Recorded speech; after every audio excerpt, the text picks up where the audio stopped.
I'm Randy and I make candy, and tonight I'm making pineapple upside down fudge. Stick around.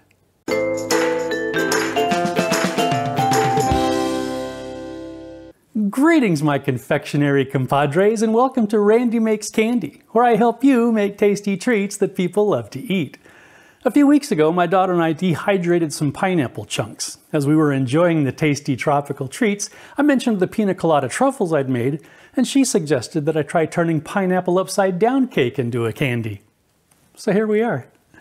As always, I'd love to hear about your results if you decide to make your own pineapple upside down fudge, as well as suggestions for other recipes you'd like to see in future videos. For this recipe, I'm using one 14-ounce can of sweetened condensed milk, 1/2 cup of pineapple cake mix, 2½ cups of white chocolate chips, 1/2 cup of chopped pineapple, drained and patted dry, and 8 maraschino cherries.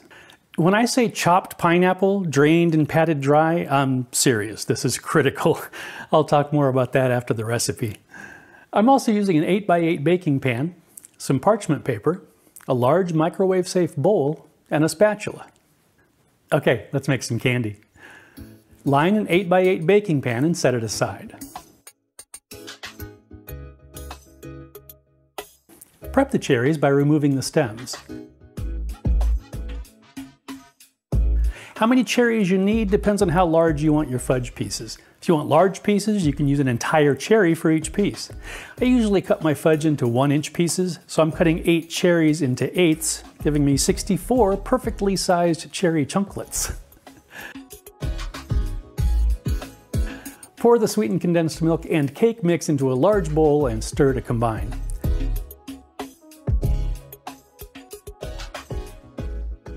Add the white chocolate chips,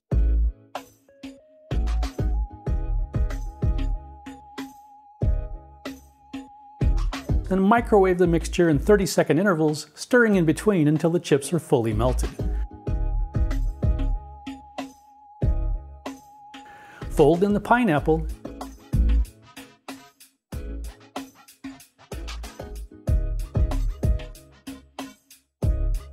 and pour the mixture into the lined baking dish.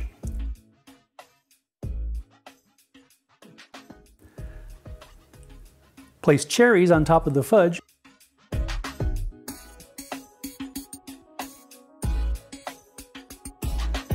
and put it in the refrigerator to set, at least 2 hours. Remove the fudge from the pan and cut it into whatever size pieces you'd like.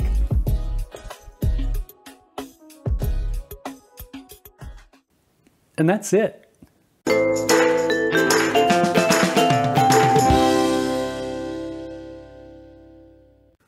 Okay, let's give it a try. Slancheva.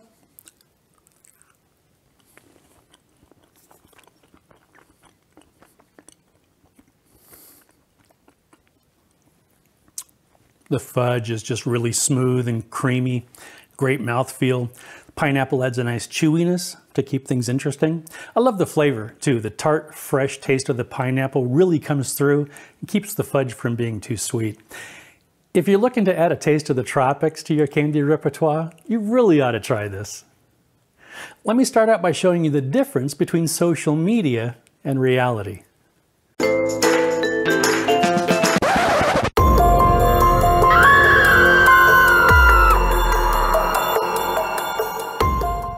Fortunately, I was able to save enough of the fudge to show you what it's supposed to look like. Here's what happened. I used pineapple chunks in the recipe because that's what I had in the pantry. I did pat them dry because I knew the juice could be a problem.